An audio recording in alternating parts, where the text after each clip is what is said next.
Hello दोस्तों, अगर किसी व्यक्ति को हार्ट के वाल्व की तकलीफ है या वाल्वुलर हार्ट डिजीज है तो वैसे व्यक्ति को कौन कौन से ऐसे प्रॉब्लम्स आ सकते हैं विंटर सीजन में और क्या क्या उनको इंपॉर्टेंट इश्यूज आ सकते हैं जो उनकी वाल्व को अफेक्ट कर सकता है।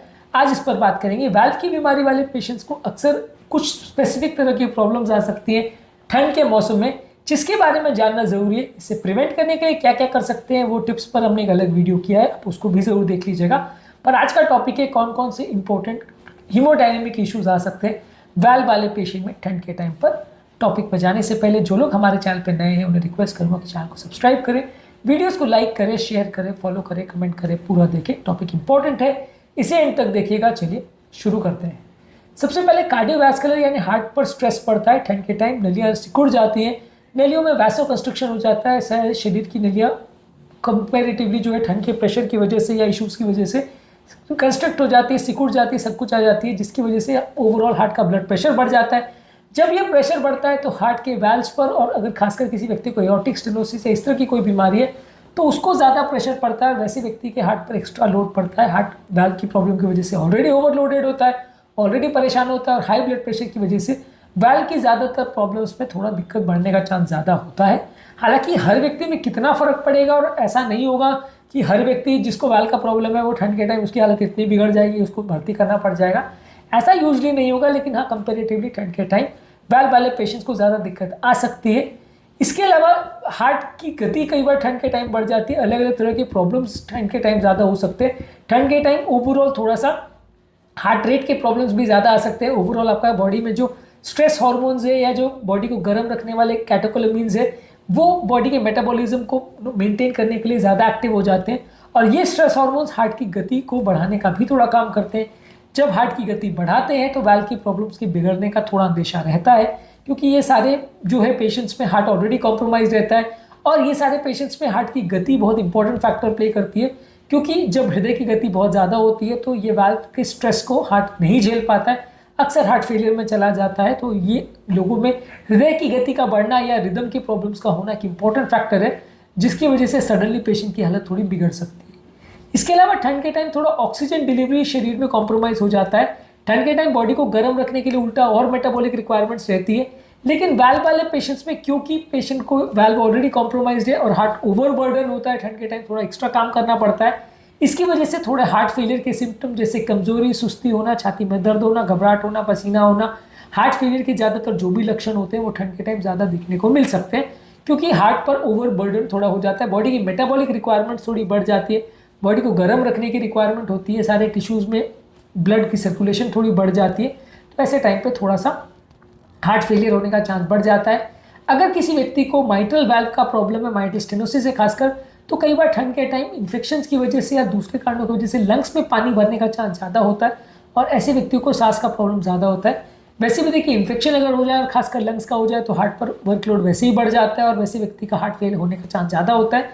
ये खासकर माइट्रल वाल्व स्टेनोसिस के पेशेंट में सबसे ज़्यादा एप्लीकेबल है, क्योंकि इन्फेक्शन को इनका बॉडी बिल्कुल नहीं झेल पाता। यहाँ पे अगर सिवियर माइट्रल स्टेनोसिस अगर किसी व्यक्ति को है, यानी माइट्रल वाल्व अगर पहले से बहुत ज़्यादा सिकुड़ा हुआ है, तो वहाँ पर पेशेंट की कंडीशन कॉम्प्रोमाइज़ होने का चांस और उनको लंग्स में पानी भरने का चांस, सांस की तकलीफ ज़्यादा होने का चांस ठंड के टाइम थोड़ा ज़्यादा होता है। इन्फेक्शन अगर ना भी हो तो भी ये प्रॉब्लम बढ़ सकती है, पर इन्फेक्शन अगर हो जाए तो ये कंडीशन और बिगड़ सकती है। बहुत ज़्यादा अगर एक्सट्रीम ठंड हो तो कई बार हार्ट की ओवरऑल पंपिंग कैपेसिटी भी कॉम्प्रोमाइज़ हो सकती है, हार्ट का पंप फंक्शन कॉम्प्रोमाइज़ हो सकता है। ये अगर किसी व्यक्ति का ऑलरेडी वाल्व का प्रॉब्लम है और उसको हार्ट ऑलरेडी पंपिंग कॉम्प्रोमाइज़ है तो उसके लिए डेंजरस हो सकता है और हार्ट फेलियर को बहुत ज़्यादा बिगाड़ सकता है, जो कि कभी कभार मैनेज करना मुश्किल पड़ जाए।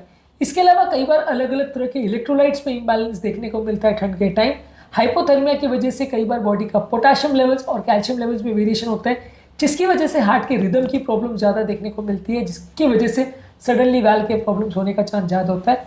जो कैटेकोलामिन्स या स्ट्रेस हार्मोन्स बनते हैं और प्लस इलेक्ट्रोलाइट के इम्बैलेंस की वजह से रिदम के प्रॉब्लम्स ज़्यादा होते हैं। कई बार ड्रिंकिंग जो ठंड के टाइम ज़्यादा लोग करते हैं, अल्कोहल पीते हैं, उससे भी कई बार ये एट्रियल फिब्रिलेशन ट्रिगर हो जाता है, और ये एट्रियल फिब्रिलेशन सबसे डेंजरस रिदम का प्रॉब्लम माना जाता है, जिससे सडनली वाल्व की कंडीशन बहुत बिगड़ जाती है और व्यक्ति जो पहले सालों से स्टेबल चल रहा था वो सडनली अनस्टेबल हो सकता है। व्यक्ति को एडमिट करने की आवश्यकता पड़ सकती है। व्यक्ति की कंडीशन इतनी भी बिगड़ जाए कि जान पर बनाए या पेशेंट को वेंटिलेटर पर रखना पड़ जाए, वैसा भी हो सकता है। तो इसलिए ये इलेक्ट्रोलाइट इम्बैलेंस और ये अलग अलग तरह के फैक्टर्स जो रिदम प्रॉब्लम्स बढ़ाते हैं, वो ठंड के टाइम अपने आप में थोड़ा इशू रहता है। रेस्पिरेटरी इन्फेक्शन बॉडी की इम्यूनिटी कम होने की वजह से ठंड के टाइम ज़्यादा देखने को मिलते हैं। ये फीवर, बॉडी में इन्फ्लेमेशन, हार्ट का सडनली वर्कलोड बढ़ा देता है, जिसकी वजह से वाल्व की प्रॉब्लम बहुत ज़्यादा बढ़ जाती है। इन्फेक्शन कई बार हार्ट में भी फैल सकता है, क्योंकि इस तरह के पेशेंट्स में हार्ट का इनर लाइनिंग ऑलरेडी डैमेज होता है। कीटाणु जब ब्लड स्ट्रीम में पहुंच जाते हैं तो अगर किसी व्यक्ति का वाल्व ऑलरेडी खराब है तो उसकी इनर लाइनिंग को ज़्यादा डैमेज होने का चांस है। इसके अलावा अगर किसी व्यक्ति को मेटालिक या टिश्यू का कोई इस तरह का वाल्व लगाया हुआ, आर्टिफिशियल वाल्व, प्रोस्थेटिक वाल्व जिसको बोलते हैं, तो वो वाल्व में भी इन्फेक्शन होने का चांस और ज़्यादा बढ़ जाता है। वो वाल्व में भी बॉडी के अंदर कीटाणु का अगर राज हो जाए तो सडन इन्फेक्शन फैल सकता है, जिसकी वजह से हार्ट के अंदर अलग तरह का इन्फेक्शन हो जाता है और इसको संभालना अपने आप में बहुत ज़्यादा डेंजरस हो जाता है, मृत्युदायी भी हो सकता है। तो इसलिए ये भी एक अपने आप में इशू है कि बॉडी में इन्फेक्शन होने का और खासकर हार्ट के अंदर इन्फेक्शन होने का चांस भी ज़्यादा होता है। ठंड के टाइम सांस फूलने का प्रॉब्लम और खांसी का प्रॉब्लम भी अक्सर ज़्यादा होता है। कई बार सडनली ये लंग्स के होने वाले इन्फेक्शन हार्ट पर एक्स्ट्रा वर्कलोड करते हैं, जिससे राइट साइड का पल्मोनरी आर्टरी प्रेशर बढ़ जाता है और सडनली राइट वेंट्रिकल फेलियर बढ़ सकता है।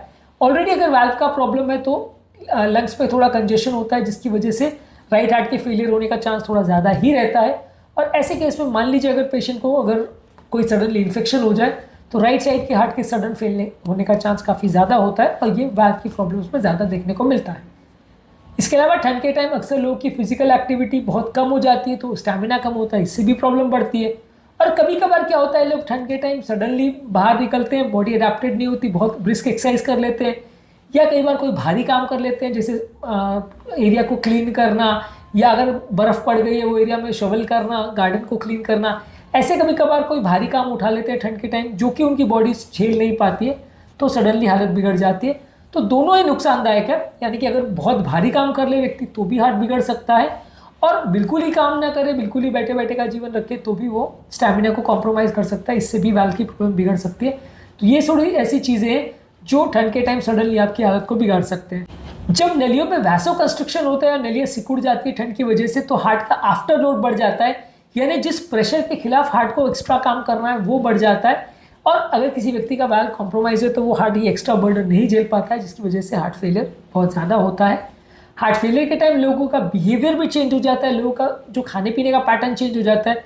लोग काफ़ी salty, spicy, oily, junk food खाते हैं, कोल्ड बेवरेजेस ज़्यादा पीते हैं और अलग अलग तरह के अल्कोहल वगैरह भी ज़्यादा लेते हैं, पार्टी ज़्यादा करते हैं। ये सारी चीज़ें किसी भी व्यक्ति जिनको अगर वाल्व का प्रॉब्लम है, हार्ट कॉम्प्रोमाइज़ है, उनके लिए अच्छा नहीं है। हार्ट पर अलग अलग तरह के इसमें प्रॉब्लम्स बढ़ते हैं, किसी को डायबिटीज़ बढ़ जाता है, किसी का प्रेशर बढ़ जाता है, किसी का कोलेस्ट्रॉल बढ़ जाता है, किसी का रिदम प्रॉब्लम हो जाता है, और ये सारी चीज़ें डायरेक्टली या इनडायरेक्टली आपके हार्ट को अफेक्ट करते हैं, जो आपके लिए डेंजरस है और आपकी कंडीशन को सडनली बिगाड़ सकते हैं। ठंड के टाइम एक और बड़ा इशू होता है कि लोग अक्सर डॉक्टर के पास नहीं जाना चाहते, जहाँ बहुत बर्फ़ अगर पड़ती है वैसी जगहों पे, और कई बार लोगों की दवाइयों के स्टॉक्स भी अक्सर ख़त्म हो जाते हैं। कई बार बहुत ज़्यादा बर्फ़ पड़ती है तो कम्युनिकेशन कट हो जाता है, तो मेडिसिन नॉन अधेरेंस का इशू यानी दवा बंद हो जाने का प्रॉब्लम भी ठंड के टाइम ज़्यादा देखने को मिलता है। और जब कभी ये दवा बंद हो जाती है तो वाल्व के पेशेंट्स जो ऑलरेडी कॉम्प्रोमाइज़ हालत में थे और जिनकी ज़िंदगी लगभग दवा पर ही चल रही थी, उनके सडनली बिगड़ने का अंदेशा रहता है, उनके सडनली हालत ख़राब होने का अंदेशा रहता है।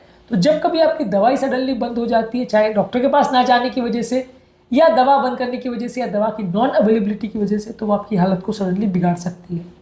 इसके अलावा ठंड के टाइम साइकोलॉजिकल प्रॉब्लम जैसे एंग्जाइटी और डिप्रेशन भी ज़्यादा होता है। ये एंग्जाइटी और डिप्रेशन बहुत सारे स्ट्रेस हार्मोन्स को बनाता है, जिसकी वजह से भी आपके हार्ट की प्रॉब्लम्स बढ़ सकती है। ठंड के टाइम लोगों का स्लीप वेक साइकिल भी कॉम्प्रोमाइज़ हो जाता है, प्रॉपर नींद नहीं हो पाती है, इसकी वजह से भी अक्सर ये स्ट्रेस हार्मोन्स बढ़ जाते हैं और ये आपके हार्ट को कॉम्प्रोमाइज़ कर सकते हैं। शॉर्ट में अगर बात करें कि वैल्वुलर हार्ट डिजीज वाले पेशेंट ठंड के टाइम क्या क्या कर सकते हैं अपने हार्ट को प्रोटेक्ट करने के लिए, तो उसके लिए कुछ टिप्स आपको बताता हूँ। हालांकि इन सब चीज़ों को हमने डिटेल में एक पूरे वीडियो में अलग से डिस्कस किया है। बेसिकली आपकी बॉडी को वार्म रखना है ताकि बहुत ज़्यादा ठंडे टेम्परेचर का आपको एक्सपोजर नहीं हो। मल्टीपल लेयर्स में आप कपड़े को पहनिए। अगर कोई सिम्टम्स हो रहे हैं, लक्षण हो रहे हैं, जैसे सांस फूलना, घबराहट होना, बेचैनी होना, हाथ पाँव में सूजन होना, तो उसका ध्यान रखिए। इन्फेक्शन से खुद को बचाइए, वैक्सीनेट प्रॉपर करिए, अलग अलग तरह के इन्फेक्शन से खुद को हाइजीन द्वारा प्रोटेक्ट करिए। नमक का इंटेक कम रखिए, बहुत ज़्यादा पानी मत पीजिए, बहुत ज़्यादा बेवरेजेस या अल्कोहल मत लीजिए। एक्सरसाइज रेगुलरली करिए, लेकिन ओवर एक्सरसाइज मत करिए, ज़रूरत से ज़्यादा एक्सरसाइज मत करिए किसी दिन जिससे हार्ट पर सडनली लोड पड़े। मेडिसिन रेगुलरली लेते रहिए, रेगुलर चेकअप्स करते रहिए, अपने डॉक्टर से डिस्कस करते रहिए। एंग्जाइटी और डिप्रेशन वगैरह की प्रॉब्लम है तो उसको सॉर्ट आउट करिए, और अगर ज़रूरत है तो उसके लिए भी दवा ले सकते हैं। ये सारी चीज़ें आपकी वाल्व की प्रॉब्लम्स को बिगड़ने से कुछ हद तक रोक सकती हैं। हालांकि इन सारी चीज़ों को डिटेल में हमने एक दूसरे वीडियो में डिस्कस किया है, उस वीडियो को भी ज़रूर देख लीजिएगा।